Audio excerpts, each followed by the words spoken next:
സൂര്യനും ചന്ദ്രനും സകല നക്ഷത്രങ്ങളും കരയും കടലും സ്വർഗീയ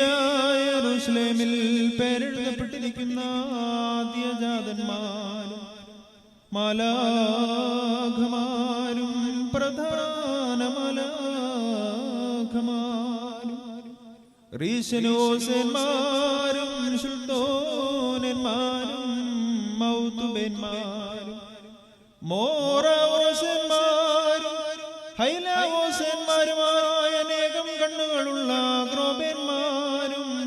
കാലുകളും മുഖവും മൂടിക്കൊണ്ട പരസ്പരം പറന്നെടുത്ത പരിശുദ്ധനെന്നുച്ചത്തിൽ പാടുന്ന ആറാറ് ചിറകുകളുള്ള ശ്രോപ്പന്മാരുമായ ശരീരികളും അശരീരികളുമായ സ്വർഗീയ സൈന്യങ്ങൾ ആരെ മഹത്വപ്പെടുത്തുന്നുവോ അവനെ തന്നെ നമുക്കും മഹത്വപ്പെടുത്താം.